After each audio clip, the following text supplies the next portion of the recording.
ఉషోదయం ప్రేమించు కాపరి ఉషా కిరణాలు ఉదయకాలపు వాక్య ధ్యానమునకు మిమ్మల్ని ఆహ్వానిస్తున్నాం.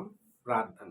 మా స్తుతులకు ఆధారభూతుడు అయిన గొప్ప దేవ యేసయ్య, ఈ ఉదయకాల సమయానికి వందనములు స్తోత్రములు చెల్లించుకుంటాం. మమ్మల్ని ప్రేమించి మరి యొక్క దినమును అనుగ్రహించిన నీ కృప కొరకు వందనాలు స్తోత్రములు చెల్లించుకుంటున్నాం. ఈ ఉదయకాల సమయమున నీ వాక్యము చేత మాకు నాయన నీ యొక్క హెచ్చరికలను అనుగ్రహించమని, వినగలిగిన చెవులను, గ్రహించుకునే హృదయాన్ని, నీ వాక్యమును అర్థము చేసుకునే మనస్సును అనుగ్రహించు. నీ వైపు చూసి నీ కృపను సంపాదించుకునేదానికి మాకును నీ కృపను అనుగ్రహించి ఆశీర్వదించుకుని యేసు పరిశుద్ధ నామమున అడిగి వేడుకుంటున్నాను పరమ తండ్రి, ఆమేన్. ఈ ఉదయకాలపు వాక్య భాగము దానియేలు గ్రంథము 3వ అధ్యాయము 19వ వచనము నుండి 22వ వచనం వరకు ఉన్న వాక్య భాగమును చదువుకుందాం. అందుకు నెబుకద్నెజరు అత్యాగ్రము నొందినందున షడ్రకు మేషకు అబెద్నెగోయును వారి విషయంలో ఆయన ముఖము వికారమైన కనుక గుండము ఎప్పటికన్నా 7 అంతలు వేడిముగా చేయమని ఆజ్ఞ ఇచ్చెను.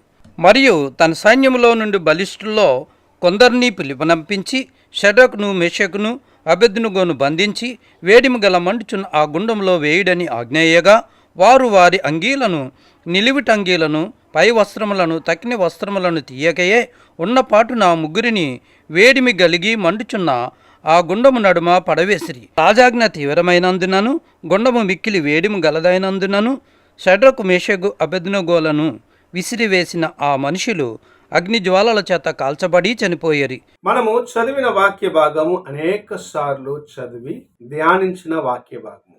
దానియేలు యొక్క స్నేహితులైన షడ్రకు మేషకు అబెద్నెగోలు అగ్నిగుండములో పడవేయబడిన కార్యమును ఇక్కడ మనం చూస్తూ ఉన్నాము. వారిని ఆయన తీసుకొని వెళ్ళి ఆయన మాటకు లోబడిన దాన్ని బట్టి, అనగా ఆయన చేసిన ప్రతిమకు మొక్కని దాన్ని బట్టి వారిని తీసుకొని వెళ్ళి అగ్నిగుండములో పడవేయమని, అది అగ్నిగుండము 7 అంతలు అగ్ని అధికముగా చేయమని, వేడిమిని అధికముగా చేయమని సెలవిచ్చి అందులో పడవేయటమును చూస్తూ ఉన్నాం. దేవుని బిడ్డలైన వారు తమ యొక్క విశ్వాసమును, తాము దేవుని యందు కలిగి ఉన్న విశ్వాసతను బట్టి దేవుని వైపు చూస్తూ ఎలాంటి శోధననైనను ఎదుర్కొనేదానికి సిద్ధముగా ఉన్నారు. దేవుడు మమ్మల్ని, అనగా ప్రభు మమ్మల్ని రక్షించినను రక్షించకపోయినను నీవు చేసిన ఈ ప్రతిమకు మేము మొక్కము అని ఒక ధైర్యముగా దేవుని బట్టి సాక్ష్యమును పలికిన వారిగా వారిని మనం చూస్తూ ఉన్నాం. అయితే నెబుకద్నెజరు షడ్రకు మేషకు అబెద్నెగోలను మాత్రమే కాదు, మరికొంతమంది ప్రవక్తలను కూడా అగ్నికి ఆహుతి చేయడం మనం చూడగలం. ఇక్కడ దేవుని కోసము నమ్మకముగా జీవించిన దాన్ని బట్టి వీరు దేవుని కొరకు సాక్ష్యముగా నిలబడ్డారు. దేవుని యొక్క కృపను తమ జీవితంలో కలిగి ఉన్న దాన్ని బట్టి ఇతరుల ముందు ధైర్యముగా నిలబడగలిగినారు. అయితే ఇర్మియా గ్రంథము 29వ అధ్యాయము 22వ వచనం 23వ వచనం చదివినట్లయితే అక్కడ 2 ప్రవక్తలను నెబుకద్నెజరు కాల్చివేయటం చూడగలం. అగ్నిగుండంలో పడవేసి వారిని కాల్చడం మనం చూడగలం. కారణము ఏమిటంటే వారు దేవుని నామమును బట్టి అబద్ధ బోధన చేసి అనేకుల యొక్క ఆత్మకు హానికరమైన జీవితాన్ని జీవించిన వారిగా ఉన్నారు. వారు దేవుని యొక్క కోపమునకు గురి అయినారు కనుక ఎప్పుడైతే నెబుకద్నెజరు వారిని అగ్నిగుండంలో వేసినాడో వారు ఖాళీ మసైపోయినారు.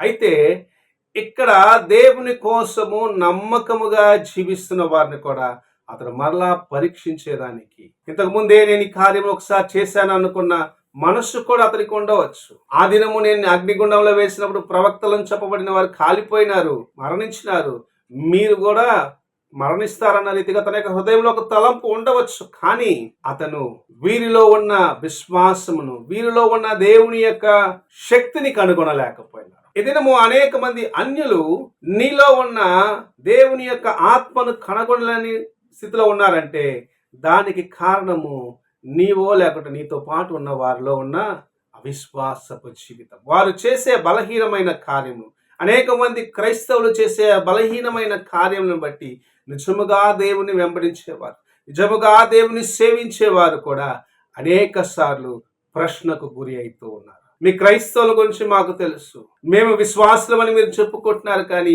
మీ జీవితం ఎలాంటిదో అని మాకు తెలుసు అని అనేక సార్లు అన్యులు మనల్ని ప్రశ్నించేదానికి, లేకపోతే మన ఎదుట నిలబడి మాట్లాడేదానికి కారణం ఏమిటంటే, కొంతమంది దేవుని పేరట జీవిస్తున్నాము అని చెప్పుచు అన్యులతో కలిసి వారి వలె జీవించేదాన్ని బట్టి దేవుని యొక్క నామము దూషించబడుచున్నది. ఇక్కడ షడ్రకు మేషకు అబేద్నెగోలు వైరాగ్యముగా జీవించినారు. అయితే దేవుని నామమునకు అవమానము తెచ్చేవారిగా, దేవుని నామాన్ని దుఃఖపరిచేవారిగా జీవించిన ఇద్దరు ప్రవక్తలు ఎప్పుడైతే అగ్నిలో వేయబడ్డారో కాల్చి వేయబడి మరణించినారు. నీ జీవితము దేవుని కొరకు వైరాగ్యముగా నిలబడాలని నీవు ఆశిస్తున్నప్పుడు నీకెవరైనా ఆటంకముగా ఉన్నారేమో అని మొదటిగా పరీక్షించుకో.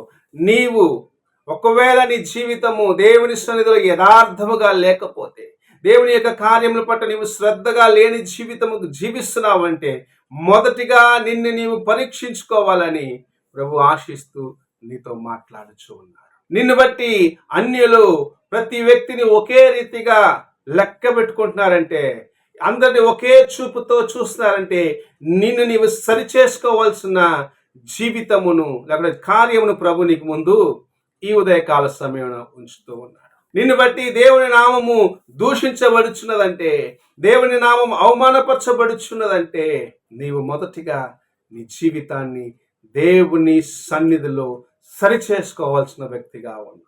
ఈ ఉదయకాల సమయమున ప్రభు నీతో మాట్లాడుచూ ఉన్నాడు. ప్రభు నిన్ను హెచ్చరిస్తూ ఉన్నాడు.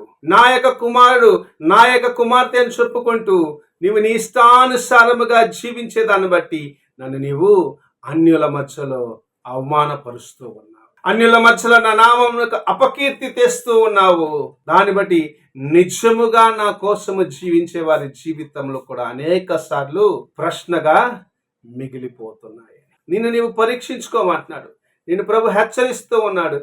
ఎక్కడ నీవు అన్యుల మధ్యలో దేవుని నామమునకు అపకీర్తి తెస్తున్నావు, అవమానపరుస్తూ ఉన్నావు, నీ యొక్క ప్రవక్తన ద్వారాగా నీవు చేసే కార్యములను బట్టి దేవుని దుఃఖపరుస్తున్నావో వాటిని సరిచేసుకొని విడిచిపెట్టి దేవుని వైపు చూడమని ప్రభు సెలవిస్తూ ఉన్నాడు. ఈ ఉదయకాలమున నీవెన్నడూ లోకములో లోక కార్యములతో నింపబడిన వ్యక్తిగా ఉంటూ దేవుని యొక్క కృపను సంపాదించుకుంటాను, లేకపోతే దేవుని కార్యములు చేసిన వాడిగా జీవిస్తాను, అప్పుడు నేను ఇతరుల ముందు మంచివాడిగా ఉంటానని, లేకపోతే మంచి స్థితిలో ఉంటానని ఎన్నడూ అలాంటి తలంపు కలిగి ఉండవద్దు. ఎందుకంటే ప్రభువు చూస్తూ ఉన్నాడు. తగిన సమయంలో తగిన రీతిగా నిన్ను శిక్షిస్తాడు.